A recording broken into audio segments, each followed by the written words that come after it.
السلام علیکم ورحمۃ اللہ وبرکاتہ۔ بسم اللہ الرحمن الرحیم۔ آج جس موضوع پر بات کرنے لگی ہوں وہ بے حد ضروری ہے۔ فتنے ہمارے گھروں کے اندر داخل ہو چکے ہیں، اور اس موبائل کے ذریعے اور گھروں میں کیا ہمارے بعض لوگوں میں اس قدر مضبوط ہو چکے ہیں کہ وہ انسان ہونے کے باوجود شیطان لگتے ہیں، کیونکہ شیطان انسانوں کے روپ میں بھی آتا ہے۔ آپ کو رسول اللہ صلی اللہ علیہ وسلم کی حدیث کا مفہوم بیان کروں گی کہ آپ صلی اللہ علیہ وسلم نے کہا تھا کہ فتنے تمہارے گھروں میں اس طرح برسیں گے جس طرح بارش چھتوں پر برستی ہے۔ تو اب سوچیں کہ بارش کے کس قدر قطرے ہوتے ہیں اور چھتوں پر کس طرح آتے ہیں۔ تو وہی فتنے جب ہمارے گھروں پر گرتے ہیں تو وہ کس طرح ہوتے ہیں اور کیا رخ اختیار کرتے ہیں۔ شیطان کبھی بھی چھوٹی پلاننگ نہیں کرتا، وہ لانگ ٹرم پلاننگ کرتا ہے۔ اگر آج وہ کچھ فتنوں کو متعارف کروا رہا ہے تو اس کے اثرات ہماری اگلی نسلوں تک جائیں گے، اور یہ نسل اگر اس کو ایکسیپٹ نہ بھی کرے تو وہ اگلی نسل کو تیار کرے گا کہ وہ اس چیز کو مان لیں، کیونکہ جو بیچ آ جاتا ہے پھر اس کی جڑیں آپ کو پتہ ہے مضبوط ہوتی جاتی ہیں وقت کے ساتھ ساتھ۔ آپ کو پتہ ہے ایک گانا جو کہ انہولی بہت فیمس ہوا اور لوگوں نے اس کو بہت سنا، اگر آپ دیکھیں اس کے اندر پراپرلی شیطان کی عبادت ہے، اور پراپرلی اس کے اندر جو آئے وہ ٹرانسجنڈر تھے، یعنی مرد ہونے کے باوجود خود کو عورت بنا لینا۔ ٹرانسجنڈر کیا ہوتے ہیں، اور عورت ہو تو خود کو مرد کے طور پر متعارف کروانا، تو یہ چیز سراسر حرام ہے، اور ایک کبھی فعل ہے جو کہ اللہ کو سخت ناپسند ہے۔ قوم لوط کا ہمیشہ حوالہ دیا جاتا ہے کیونکہ قوم لوط نے ایسا معاملہ کیا تھا جو کہ اللہ کی ناراضگی کا موجب بنا تھا۔ اور آپ سورہ اعراف آیت نمبر 80 میں دیکھیں کہ جب لوط علیہ السلام ان کو کہتے ہیں اپنی قوم سے، اور لوط کو بھیجا، اور جب اس نے اپنی قوم سے کیا کہا کہ تم اس بے حیائی کا ارتکاب کرتے ہو جو تم سے پہلے جہانوں میں سے کسی نے بھی نہیں کی، یعنی لوط علیہ السلام اپنی قوم کو کہتے ہیں کہ تم وہ بے حیائی کر رہے ہو جو تم سے پہلے کسی نے نہیں کی۔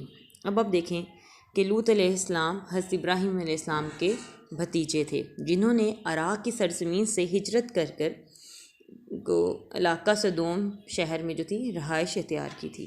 یہ شہر علاقے کا مرکزی مقام تھا جہاں کے رہنے والے اعلیٰ درجے کے فاسق اور فاجر، مشرک، کافر، ڈاکو، چور اور انتہائی بد کردار لوگ تھے، جنہوں نے بے حیائی کا ایسا عمل اختیار کیا تھا جو اس سے پہلے کسی قوم نے نہیں کیا تھا۔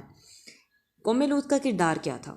انہوں نے اپنی نفسانی خواہش اپنی بیویوں سے پوری کرنے کے بجائے لڑکوں سے شروع کر رکھی تھی، گویا کہ یہ ہم جنس پرستی کی بدترین مثال تھے اور بدترین گناہ کے یہ مرتکب ہو رہے تھے۔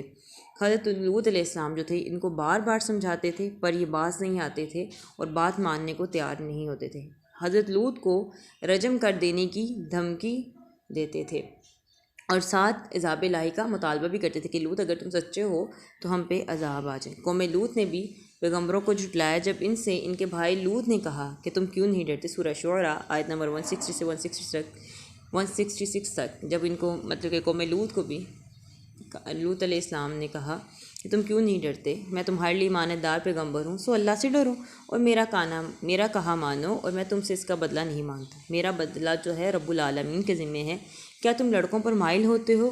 تمہارے پروردگار نے تمہارے لیے جو بیویاں پیدا کی ہیں ان کو چھوڑ دیتے ہو، حقیقت یہ ہے کہ تم حد سے نکلے ہوئے ہو۔ آگے قوم کیا جواب دیتی ہے؟ کہنے لگے اے لوط اگر تم باز نہ آؤگے تو شہر بدر کر دیے جاؤ گے۔ لوط علیہ السلام نے کہا میں تمہارے کام کا سخت مخالف ہوں۔ سورہ شعراء آیت نمبر 167 اور 168۔ حضرت لوط نے اس وقت اپنی قوم سے کہا تم یہ بے حیائی کیوں کرتے ہو؟ تم سے پہلے دنیا میں یہ کسی نے نہیں کی، یعنی اس کو انٹروڈیوس جو کروایا قوم لوط نے کروایا۔ سورہ اعراف آیت نمبر 80۔ ان کی قوم سے اس کے سوا کوئی جواب نہ بن پڑا کہ وہ کہنے لگے ان لوگوں کو اپنی بستی سے نکال دو، یہ لوگ بڑے پاک بنتے ہیں، یعنی جو روکتے ہیں۔ اعراف 80 سے 82 میں آتا ہے کہ جو لوگ برائی سے روک رہے تھے کہہ رہے تھے یہ بہت نیک باز بنتے ہیں، الٹا سمجھنے کے بجائے ان کو بستی سے نکال دو۔ حضرت لوط نے اپنی قوم سے فرمایا کہ کیا تم ایسی بے حیائی کا ارتکاب کرتے ہو جو تم سے پہلے کسی نے نہیں کی؟ تم لڑکوں سے بدکاری کرتے ہو اور مسافروں پر ڈاکہ ڈالتے ہو اور ہر قسم کی برائی میں ملوث ہو۔ عنکبوت 29۔ قوم کا جواب اے لوط اگر تم واقعی سچے ہو تو ہم پر اللہ کا عذاب لے آؤ۔ عنکبوت 29۔ حضرت لوط کی اللہ کے حضور فریاد اے میرے رب اس مفسد قوم کے مقابلے میں میری مدد فرما۔ عنکبوت آیت 30۔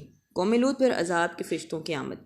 حضرت ابراہیم کے پاس فرشتوں کے حاضر ہونے کا جو واقعہ ہے وہ قرآن مجید میں تفصیل سے ہمیں ملتا ہے کہ قوم لوط پر عذاب جب نازل ہونے لگا تھا تو فرشتے پہلے حضرت ابراہیم علیہ السلام کے پاس گئے، انہوں نے حضرت ابراہیم علیہ السلام کو بیٹے اور پوتے کی خوشخبری دی، جس پہ ان کی بیوی نے تعجب کا اظہار کیا لیکن ملائکہ نے ان کو تسلی دی کہ اللہ نے تم پر یہ رحمت فرما دی ہے، اس لیے اس میں کسی قسم کا تعجب نہیں کرنا چاہیے۔ خوشخبری دینے کے بعد ملائکہ نے حضرت ابراہیم علیہ السلام سے عرض کی کہ ہم قوم لوط پر عذاب نازل کرنے والے ہیں۔ حضرت ابراہیم علیہ السلام نے ملائکہ سے اصرار کرنے لگے کہ ایسا نہیں ہونا چاہیے۔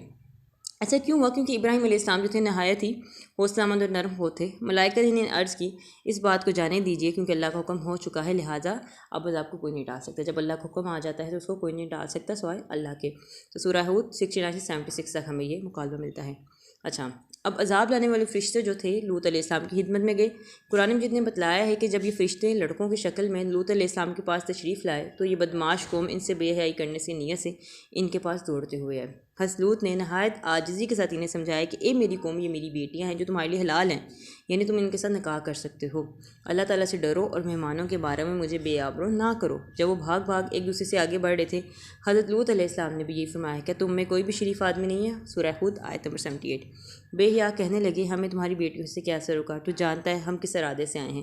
مشکل ترین حالات میں حضرت لوط علیہ السلام کہنے لگے آج کا دن میرے لیے بڑا بھاری دن ہے، کاش تمہارے مقابلے میں میرا کوئی حمایتی ہوتا یا کوئی پناہ گاہ جہاں میں تم سے بچ نکلتا۔ سورہ ہود 79 اور 80۔ ملائکہ اپنے آپ کو ظاہر کر کے حضرت لوط علیہ السلام کو تسلی دیتے ہیں کہ عذاب کے فرشتوں نے حضرت لوط علیہ السلام کو تسلی دی کہ اے اللہ کے نبی، دل چھوٹا نہ کیجیے، یہ بے حیا تمہارا کچھ نہیں بگاڑ سکیں گے، بس آپ اہل ایمان کو لے کر رات کے پچھلے پہر ہجرت کر جائیں۔ ہاں یاد رہے کہ اب اپنی بیوی کو ساتھ نہیں لے جا سکیں گے کیونکہ اس سے بھی وہی عذاب پہنچنے والا ہے جس میں دوسرے لوگ مبتلا ہوں گے، اور یہ عذاب ٹھیک صبح کے وقت نازل ہوگا۔ حضرت لوط علیہ السلام گھبراہٹ کے عالم میں فرمانے لگے صبح کب ہوگی؟ ملائکہ نے مزید تسلی دیتے ہوئے کہا کہ اللہ کے رسول، صبح تو ہونے ہی والی ہے۔ چنانچہ صبح کے وقت رب ذوالجلال کا حکم صادر ہوا تو اس دھرتی کو اٹھا کر نیچے پٹک دیا گیا اور ان پر مسلسل نامزد پتھروں کی بارش کی گئی۔ اب دھرتی الٹ گئی اور مسلسل پتھروں کی بارش ہو رہی ہے اس فعل کی وجہ سے کہ اللہ کو اتنا سخت ناپسند تھا کہ فرشتے باقاعدہ طور پر عذاب لے کر آئے، ان کی زمین بستیوں کو الٹا گیا اور اس پہ مسلسل پتھروں کی بارش ہوتی رہی۔ سورہ ہود 69 سے 83 تک۔ اور سورہ قمر میں 37 اور 38 میں آتا ہے کہ ظالموں نے لوط علیہ السلام کے مہمانوں پر زیادتی کرنا چاہی تو ہم نے ان کی آنکھوں کو مسخ کر دیا۔ اور سورہ صافات آیت نمبر 137 اور 138 میں ارشاد ہوا یقیناً لوط علیہ السلام مرسلین میں سے تھے جب ہم نے انہیں اور ان کے اہل کو نجات دی، البتہ ایک گڑیا کو پیچھے رہنے دیا، پھر ہم نے باقی سب کو ہلاک کر دیا۔ اے اہل مکہ، تم صبح شام ان بستیوں سے گزرتے ہو لیکن اس کے باوجود تمہیں عقل نہیں آتی۔ تو اب دیکھیں جنہوں نے اللہ کی بات نہیں مانی وہ نشان عبرت بن گئے۔ پھر سورہ ہود 82 اور 83 میں آتا ہے کہ جب ہم نے حکم نافذ کیا تو ہم نے اس بستی کو اوپر نیچے تہس نہس کر دیا، تابر دو پکی مٹی کے پتھر برسائے، یعنی ان کے اوپر پکی مٹی کے پتھر نازل ہوئے۔ تیرے رب کی طرف سے ہر پتھر پر نشان جو تھا نام لکھا ہوتا تھا اور ظالموں کو وہ ضرور ملتا تھا، اور ظالموں سے یہ سزا دور نہیں تھی۔ اس سے پتہ چلتا ہے جو اللہ کی بات کو نہیں مانتا اللہ اس کو عذاب کا مستحق بنا دیتے ہیں۔ اور آپ دیکھیں قوم لوط کو کتنا سنگین ہوا کہ بستیاں الٹ دی گئیں، پتھر برسے ان کے اوپر کہ اتنا سنگین اور برا فعل تھا، اس کو ناپسند کیا گیا۔ اور ادھر بھی کہا جا رہا ہے کہ یہ پہلے کسی نے نہیں کیا تھا۔ سورہ نور میں جب ہمیں آیت نمبر 19 میں یہ بات ملتی ہے کہ ان الذین یحبون ان تشیع الفاحشۃ فی الذین آمنوا لهم عذاب علیم فی الدنیا والآخرہ واللہ یعلم وانتم لا تعلمون، کہ جو لوگ پسند کرتے ہیں کہ مسلمانوں میں بے حیائی پھیلے تو ان کے لیے دردناک عذاب ہے دنیا اور آخرت میں، اور اللہ جو جانتے ہیں تم نہیں جانتے۔ تو جو مسلمانوں میں بے حیائی پھیلا رہے ہیں کسی بھی صورت میں ان کا انجام بہت دردناک ہے، مگر ہمیں اپنے نسلوں کو بچانے کی کوشش کرنی ہے۔ یہ جو شیطانی ایجنڈا ہے، چاہے وہ ٹرانسجنڈر کی صورت میں ہے، چاہے وہ بہن بھائی کے رشتے کی صورت میں، جو آپ نے پچھلے دنوں دیکھا کہ کیسے ایک پروفیسر نے لکھ کے دیا وہ کویسچن، تو اس حوالے سے ہو، چاہے یہ گانا جو کہ اس نے بڑی پذیرائی حاصل کی اور اس کے باوجود آپ سوچیں کہ کرسچنس بھی اس چیز کو برا بھلا کہہ رہے تھے، تو یہ کس قدر سنگین ہوگا کہ شیطان کو کس طرح خوش کرنے کی کوشش کی جا رہی ہے اور لوگوں کو اللہ سے دور کرنے کی کوشش کی جا رہی ہے۔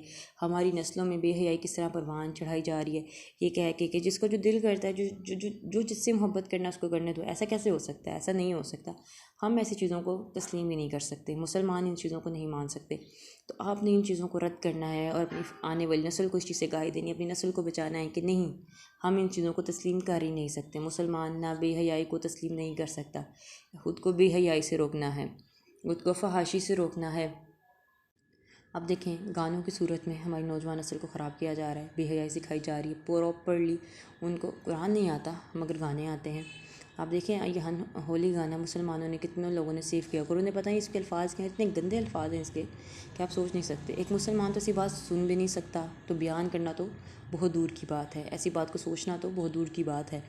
تو ہمیں اپنی نوجوان نسل کو بچانا ہے، خاص طور پہ اس فتنے سے کہ یہ نہیں حلال فارم ہے محبت کی، آپ اس سے اپنی خواہشات کی تکمیل کر سکتے ہیں۔ غلط طریقے سے خواہشات کی تکمیل کسی بھی صورت میں جائز نہیں ہے، بے حیائی ہے۔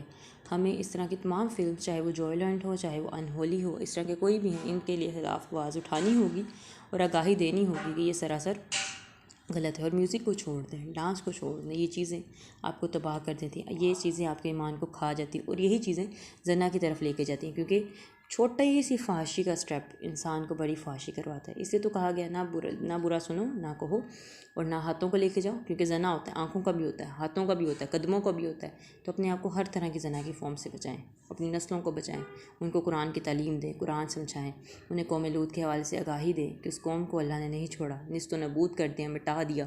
تو پھر ہماری کیا سکت ہے کہ اگر ہم اس گناہ میں ملوث ہو گئے تو پھر اللہ کے غضب سے ہمیں کون بچائے گا۔ السلام علیکم ورحمۃ اللہ وبرکاتہ۔